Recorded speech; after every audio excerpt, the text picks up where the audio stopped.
Hello everybody, this is the Wikstrand. So the movie of today was called, when I saw it, Cape Town Cops, which I thought was a very dumb title. But the original title of this movie is apparently Zulu, a much cooler, much more awesome title. But the reason why they might have, switched around it from, Zulu to Cape Town Cops is probably, so it won't get confused with the old Michael Caine movie, his debut movie about the Battle of Rorke's Drift. But I'm going to refer to this movie as Cape Town Cops as we do the review of a movie that was much better than it had any reason to be, in my opinion. It just looked like your average cop movie that then evolved into something completely different, and I absolutely loved it. Let's find out what that was, shall we? This is Cape Town Cops.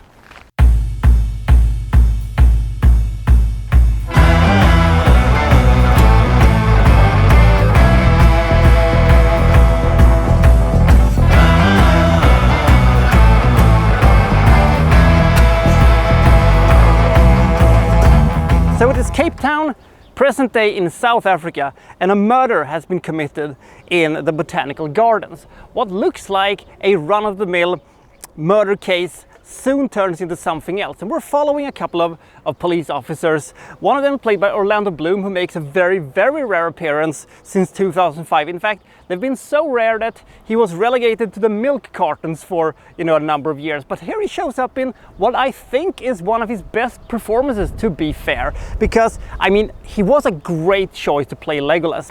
But as a friend of mine once said, Legolas has got to be the most boring character to play of all time, because he has only one character trait: he's good. That's it. He has no other distinct characteristics. He's good and he defies the laws of gravity. But it is, I think, that Orlando Bloom is really good. He's a cop, with a messy divorce coming up and, having problems connecting with his kids and stuff like that. The usual cop stuff. But they don't, dive too huge into this pool of cop cliches, and I was so happy about that. But the real standout performance is, of course, Whitaker, who is a chief of police type of a guy. He suffered a lot through the atrocities that was made during the apartheid days, but he has buried all of these feels of loss and anger inside of him, but it's cooking beneath him. He is a powder keg that is about to blow at any second. This is also very fascinating because you don't quite know where he is going. You don't quite know what kind of an arc we're gonna see from him, because you can see that he's very frustrated and he has shut down inside so that he doesn't explode on the outside. I think Forest Whitaker's character is one of the most fascinating I've seen in a cop movie for several years.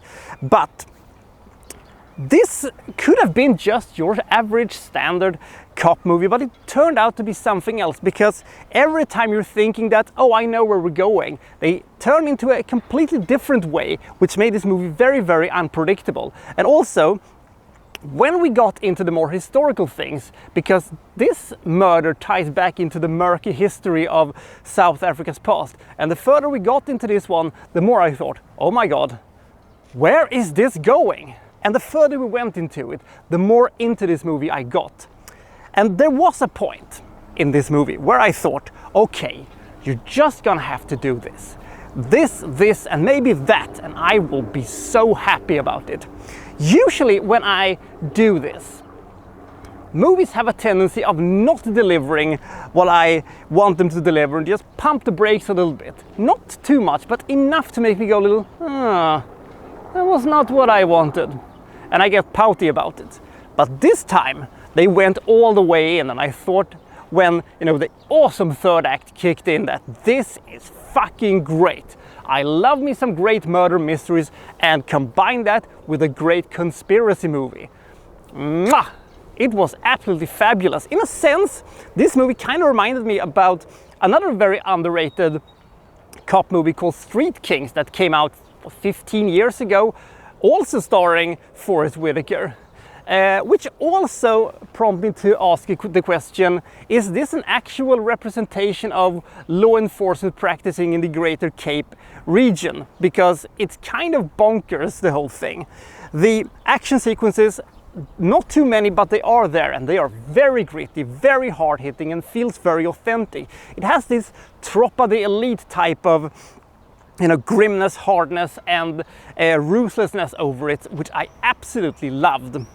Cape Town Cops is an exceptional cop movie with fantastic characters, an interesting story, you don't know where this one's going, and an absolutely smashing third act. Should you see it? Yes, you should. And while you're at it, see Street Kings also. It will be a great double hitter. There are occasions where you're too much in dark, you have no idea what's going on, to the point where you go, oh, okay, I don't know what's going on now. And also the movie tread waters at some occasions, but it is not too bad. With that said, there are just, you know, these small little, you know, blotches on this movie that, you know, keeps it from becoming even better than it already was. I'm giving this movie 84 points. It is a very underrated, overlooked, and absolutely smashing movie. I highly recommend it. So I'll see you next time for, well, so-and-so reviewing, well, such and such. Thank you for watching. Thank you very much.